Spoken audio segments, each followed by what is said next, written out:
The U.S. has officially withdrawn from the World Health Organization, WHO, leaving the UN agency without one of its biggest donors. U.S. President Donald Trump signed an executive order signaling the withdrawal a year ago, having criticized the organization for being too China-centric during the COVID pandemic. The U.S. Department of Health and Human Services said it took the decision due to WHO's alleged mishandling of the pandemic and inability to reform and political influence from member states. The WHO has rejected these claims, and its Director General Tedros Ghebreyesus says the withdrawal was a loss for the U.S. and the world. The organization pointed to its global efforts to combat polio, HIV/AIDS, maternal mortality, and its international treaty on tobacco control. Washington has traditionally been one of the biggest donors to the WHO, but has not paid its fees for 2024 and 2025, which has already caused huge job losses at the organization. The WHO said on Friday that the U.S. withdrawal was on the agenda for its upcoming board meeting from 2nd to 7th of February. Let's bring in Associate Professor of Infectious Diseases, Molecular Virology and Genomics, Oladipo Kolapo.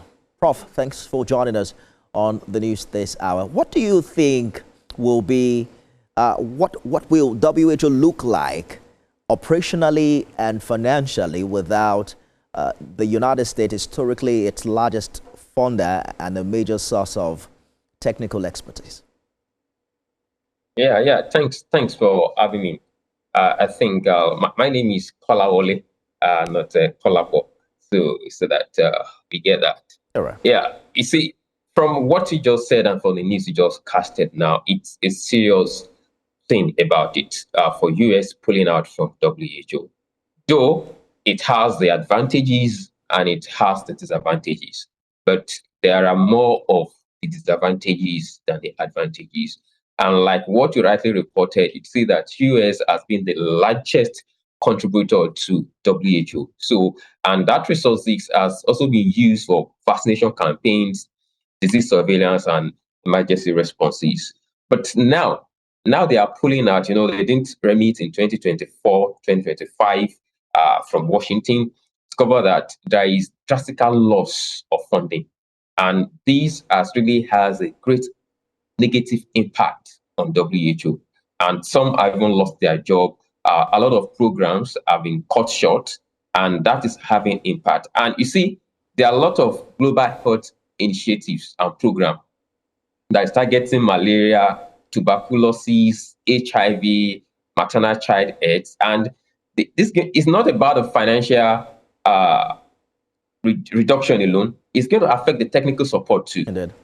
And we should not forget that beyond that, there are lots of US institutions that even partner with WHO on global health research. So, and this also will stop because those institutions, universities, research institutes are getting funding from US to WHO. So all those things are going to have a negative impact on such thing. And now we may lose access to cutting edge knowledge and training based on this funding that is being cut off. You have well established what the challenges are, given that WHO often provides coordinated technical guidance, vaccines, and surveillance support to countries with limited health system capacity. What realistic alternatives exist now for developing countries if WHO can no longer fill these roles effectively? Yeah, I think there are several, but some that I'll speak about because of our time is we need to diversify the global health leadership because US is stepping back now. So we have countries in Africa, Asia, and Latin America. They will likely gain more influence in shaping WHO priorities. But there is now opportunity for regional collaboration because we in developing countries, we can strengthen our own regional health organization like African CDC, ECOWAS Health Initiative. Then we have World Health for that of Africa, WAHO, West African Health Organization. So, and we have to reduce it's going to reduce the political influence too of US in WHO because some argue that WHO may operate with less political pressure from U.S. interests, aligning more balance on focus on global heat. Then we have what we call encourage self-reliance.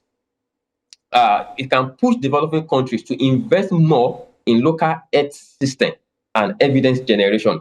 But the truth about it is that this kind of thing that we're going to do, it's not going to materialize now because it needs heavy investment before we can reach this point where we can now harness the benefits of US pulling out of WHO. How do you think, are you worried that this U.S. absence might affect global disease surveillance networks and access to shared pathogen data, for instance, and the early detection of emerging threats both for Africa and for global health security overall? Yeah, I'm worried. I'm worried because we have an experience of what happened in the era of COVID-19, and we can see what happened in the era of Ebola. Then the role that U.S. government play, because it's very difficult to see organization from Africa or African government putting in down so much fund for such activities. We rely so much on external donations from U.S. and we rely so much from external donation support from WHO. You can see a lot of things that were given for free during the era of COVID. So these will have a negative impact unless we rise up to the task. Because when America stepped back from WHO, developing countries, we must understand that we need to step forward together because viruses, diseases don't need visa to enter anywhere and to cause havoc at any time they feel like causing it. Associate Professor, Infectious Disease, Molecular Virology and Genomics, Ladipo Kolawole. Thank you for talking to us. Thank you so much.